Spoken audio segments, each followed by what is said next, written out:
Resilience. Resilience, the ability to return to the original form after being bent or being stretched or being compressed. That's the dictionary's definition of resilience.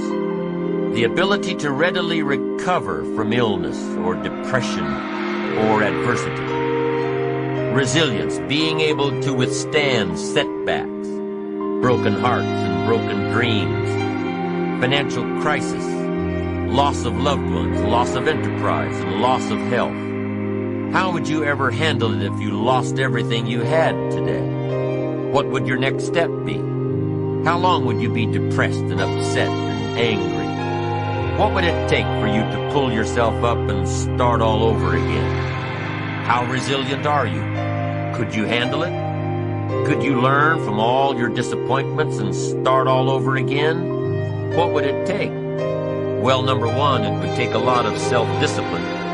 It would take a lot of positive self-talk to muster up the energy to begin again. It would take a lot of concentration to block out the noise and the clutter of all the negative voices trying to get through, your negative voices, and the negative voices of others around you. It would take a lot of discipline to balance the fear and anxiety with the knowing that if you did it once, you can do it all over again.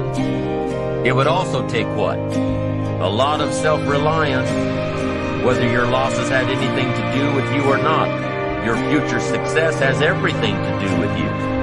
It would take a lot of self-reliance to avoid blame. What's happened has happened. You would need to get on with your life and begin again. It would take a lot of faith. It would take a lot of faith and trust in God to move ahead.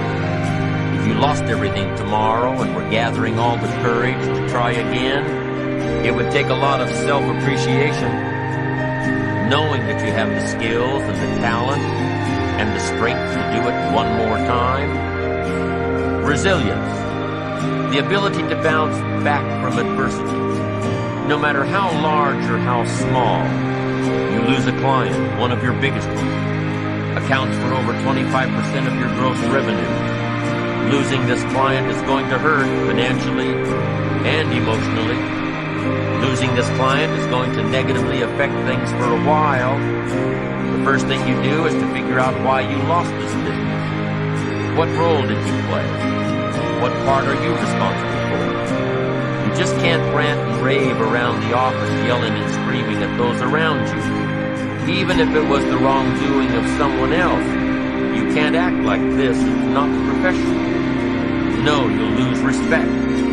Respect that's hard to regain once you've lost it. Respect of those you work with, trusted colleagues, valuable support people. You have to approach the situation rationally and figure out how to bounce back from your loss. You have to evaluate the situation and then start a plan to recapture the lost business. Increase your market share with other businesses.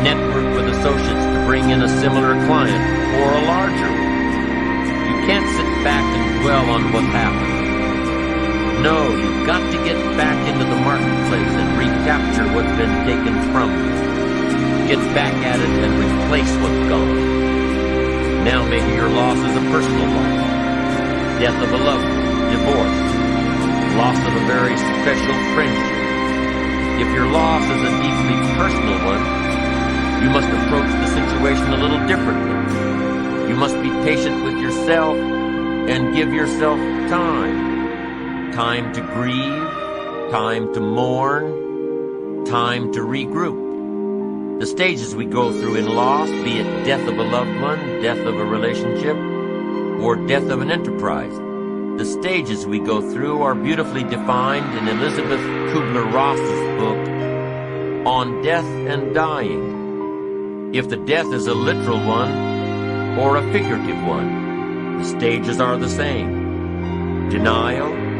anger, bargaining, depression, and acceptance. And only by going through these stages and reaching acceptance can we rebound and begin again. It's said that children are often more resilient than adults. Why? Well, maybe it's because they don't evaluate their current situations based on past experiences. They approach it in a fresh way, a new way.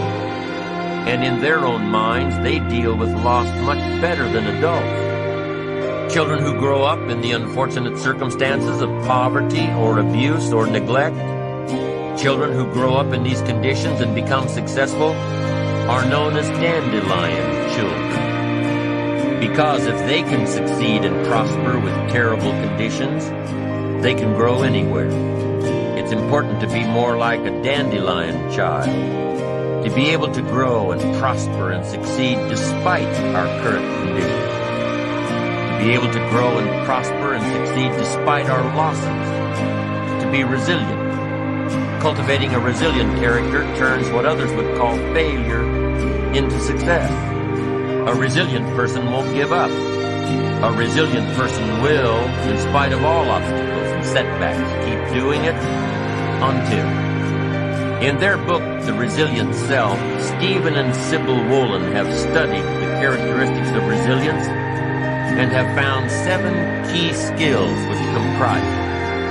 To build a resilient character, you must have, number 1, insight. The ability to ask tough questions of yourself and be honest with your answers. If you had something to do with your loss, be honest and responsible for it. Number 2, resilience is independent. A resilient person counts only on themselves to bounce back into life. Number 3, although resilience is independent, it's also tied to others. The more people you are responsible to, the greater the motivation to begin again. The stronger the reason, the stronger the action. The 4th component of resilience is initiative. The ability to take charge of the situation, the ability to take charge of the problem, the ability to stand up and do whatever is necessary to get back on course. A resilient person is, number 5, creative. Being able to look at the situation and creatively determine the best way out. To look for solutions. To be enterprising in your approach towards starting over. A resilient person has humor. Number 6, a sense of humor. They may cry till they start laughing, but a sense of humor is so important when turning your life around. You've got to take your ambitions seriously, and you've got to take yourself seriously, but you've also got to be able to laugh at yourself sometimes. Your situation. Somebody says you'll look back on this and laugh someday. Well, maybe today is the day to start. A sense of humor, number 6. And here's the last one, morality. Whatever you do to get back on your feet, whatever you do to bounce back into life, make sure it's moral. Make sure that your upcoming success is at the service of others, not at the expense of others. Success, if it is yours to keep, must be at the service of others.